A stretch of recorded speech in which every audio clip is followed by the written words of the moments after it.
Canon just dropped firmware version 1.0.9.1 for the EOS R5c, and it is packed with level riser features. If you have been waiting for cutting-edge improvement for the EOS R5c, this is the update you don't want to miss. So let's discover together the powerful new features and fixes in this Canon EOS R5c firmware version 1.0.9.1. In this video, we break down 10 key updates including enhanced battery compatibility, new tracking and autofocus improvements, digital Tele-Converter enhancements, and expanded support for the RF mount cinema lenses like the CN7x17 KAST R1. For me, this new firmware update for the EOS R5c, the version 1.0.9.1, is all about empowering creators. Whether that you're a photographer or filmmaker, there is something in here for you. So allow me to guide you, take you step by step to understand what are those new features in this latest firmware. Here is one of the issues that Canon tried to resolve with the latest firmware. I have not updated the Canon EOS R5c to the latest firmware yet, and I have the LPEP battery in the camera. So what is the problem? Now I'm going to show you. Before this update, many R5c users face some frustrating challenges. For example, do you remember this message when you want to record 8K 60p? The lens does not work with the current recording setting and attach power sources. Check power navigation for more details.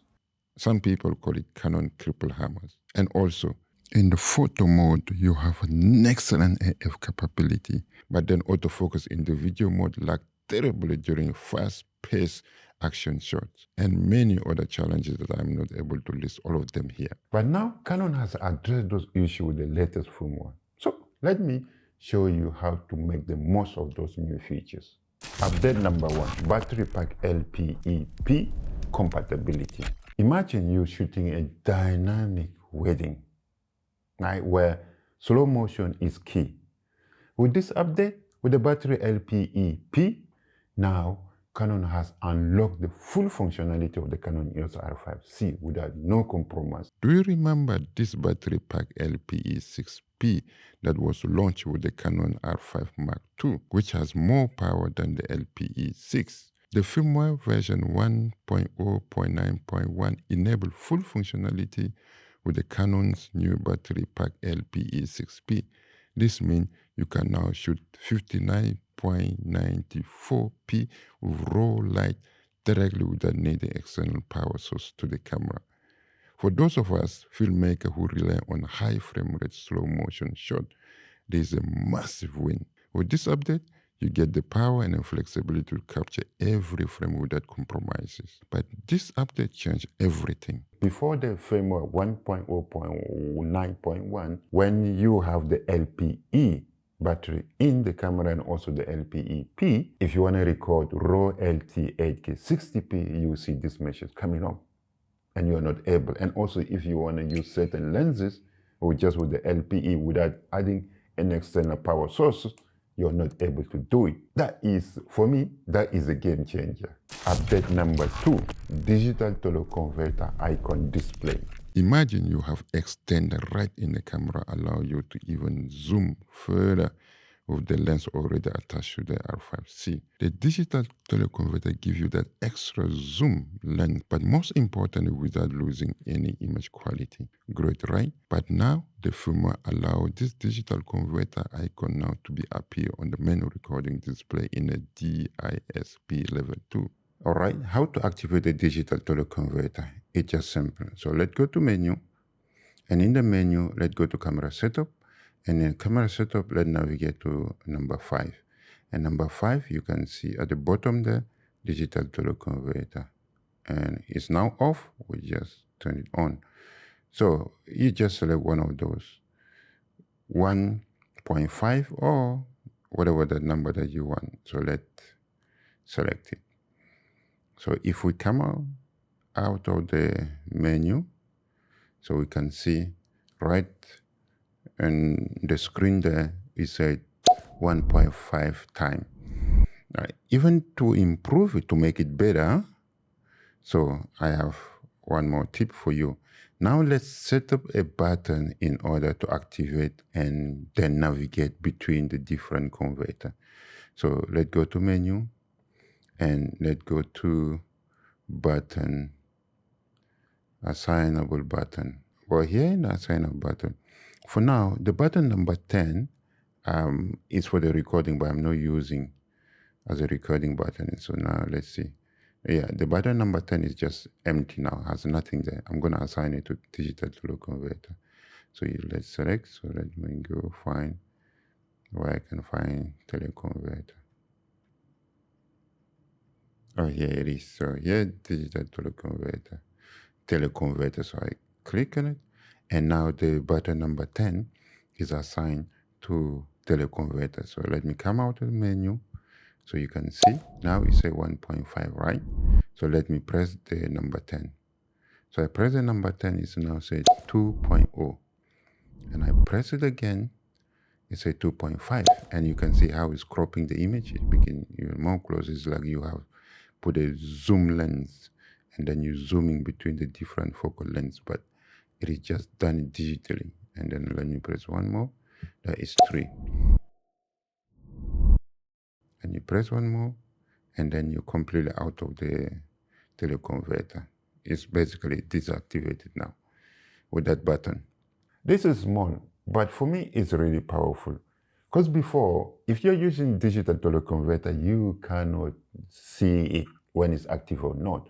But with this new firmware update, now you're able to see the digital Tele-Converter is active on your screen, on the back of the LCD. I think for me, it is massive. Update number 3, full screen display support for external monitors. I mean, picture this, you're on a set, you're shooting, your frame and everything, your setup is important for you to see. Or let's say the client is sitting there and viewing your image, your footage through external monitor.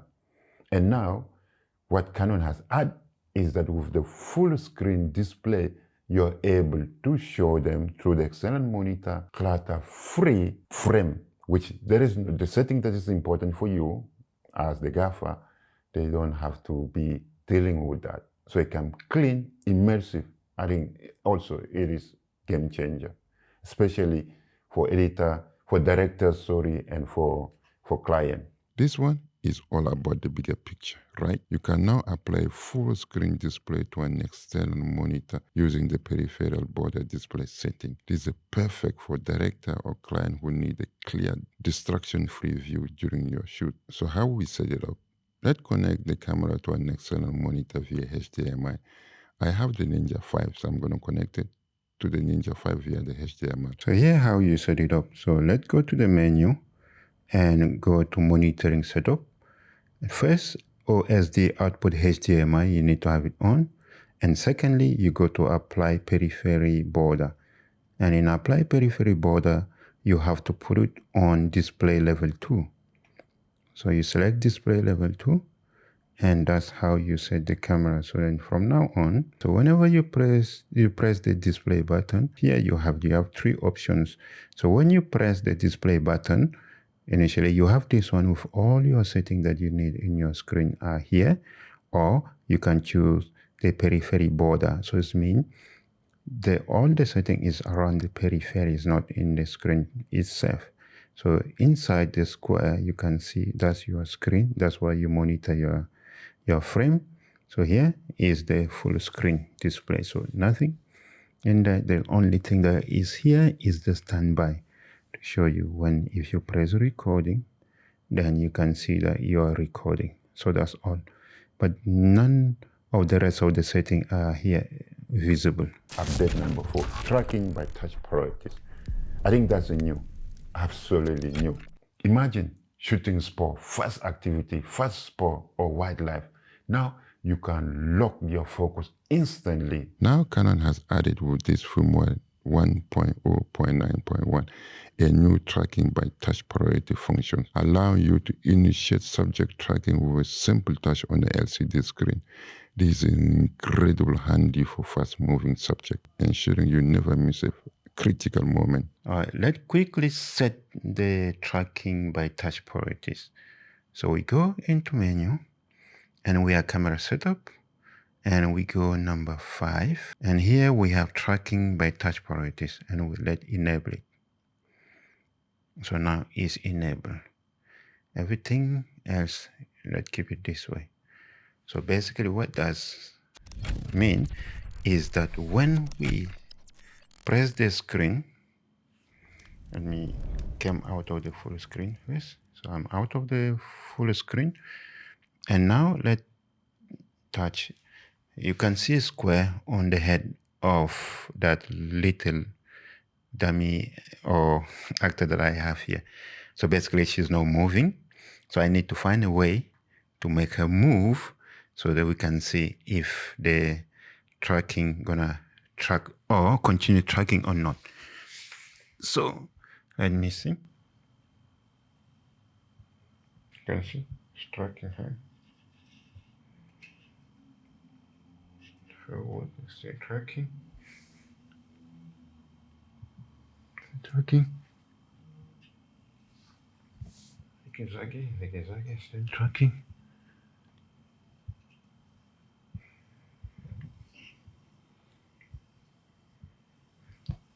So that is wonderful.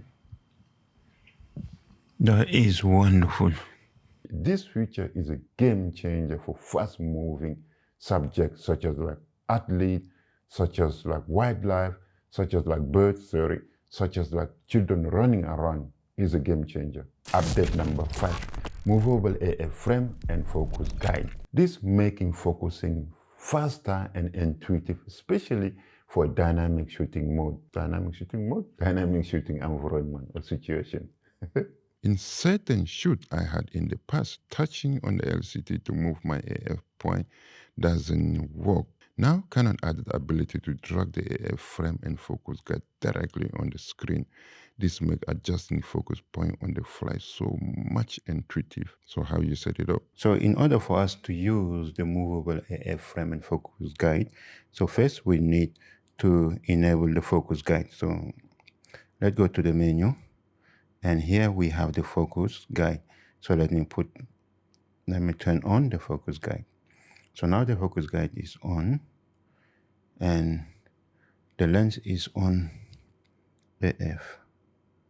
So let me put it on manual and we can see the magic.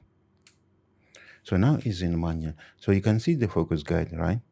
So let me focus on this lovely lady. So let's say that I want to put the focus here, right in the corner here. So I just drag and bring it here. And then let me focus it. Focus here. Perfect, that is focus. Let's say that I want to drag it and put it at the back. The back there. That is it. This is the one. And let me try to focus. Perfect. All right. And I think I'm going to move the head of the lady a little bit. Okay, I adjusted a little bit so that we can see the lady at the back too. So let me just say that I'm going to move the focus on the head of the lady in front here. We start from this one and let me focus it. Perfect, that's focus. So that's good. So now I'm going to try to drag it and then position that on the beautiful lady at the back. So drag it here and then I'm going to manually focus it on her. Perfect. You can see that's how you can use it on a manual focus. Update number 6, protecting images and also rating during FTP transfer. This really saves time, and especially for editors and also clients, so they don't know exactly which image they need to focus on. You can now protect images and apply rating during the FTP transfer in photo mode. This is a massive time saver for professionals sending the file directly to editor or client. Update number 7, motion vector for digital IS. I think one of the disappointments of the Canon EOS R5 C is that it hasn't got the IBIS in it. With this new firmware, Canon decided to improve on the digital IS with the motion vector. This new menu option prevents shaking footage caused by the large subject movement. It is disabled by default, but enabled can smooth out challenging handheld shots. So how you set it up? It's just easy. So let's go to the menu and go to camera setup and go to number 7. And first and foremost, you have to enable digital IS. So now on is off, so I'm going to enable it. So have it on. And here we have motion vector for digital IS. So we're going to enable it. So now it's enabled. Let's go and then try to see the difference. I have a button that's set for the digital IS. So from there, I can control also the motion vector digital IS, because when the digital IS is off, then the vector motion for digital IS is also disabled. So that's how I set it up. So my button number 12 is set to digital IS. So if I come out of that, if I press, you can see on the screen there, digital IS is on.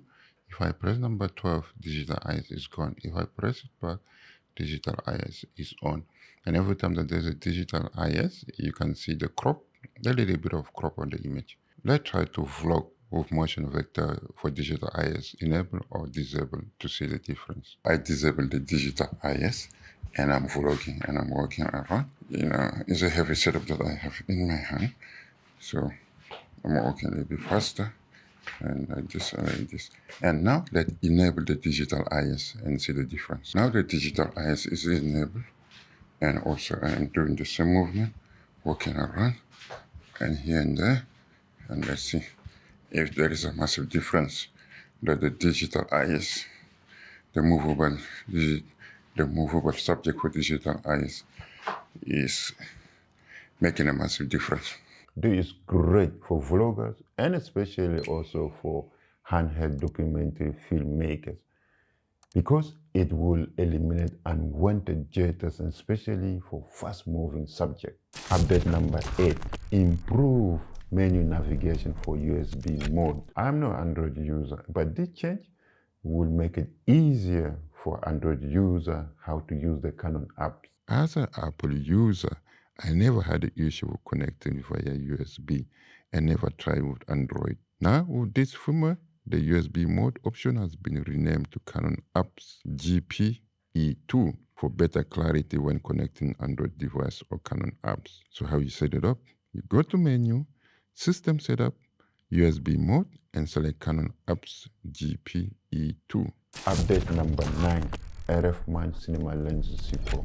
Although I don't have the cinema lens and also I don't have the RCV 100, but this tool brings professional grade control and quality cinema production for the EOS R5c. Here's where it gets exciting for cinema lens user.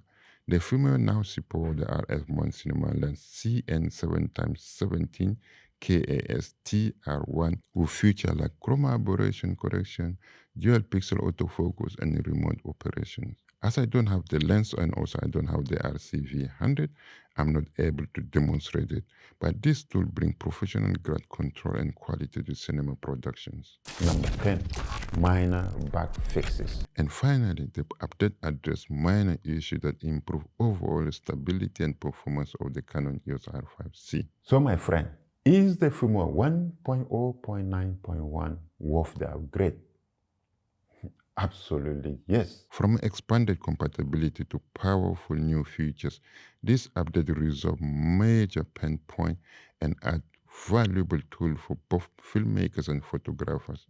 However, like any update, there is always room for future improvement, like adding C-Log 2, for example. So keep an eye out for what Canon might release next. Yes, my friend. What do you think about the firmware version 1.0.9.1? Have you yet upgraded your Canon EOS R5c to this latest firmware? If not, I will leave the link in the description below, so you just click it and then you download and you upgrade your Canon EOS R5c. And also, which features excite you the most among the 9 features that I have listed above? And if you find this video of any use, please like it, like this video. And also, if you are not subscribed to my channel yet, please do subscribe, help me reach 3,000 subscribers. I'm getting that close. And ultimately, can you share this video in your filmmaking communities? Right? Otherwise, until next time, keep creating, my friend. And as always, God bless you, and also stay protected. Hakuna Matata, my friend. I'll see you in my next video. Ciao.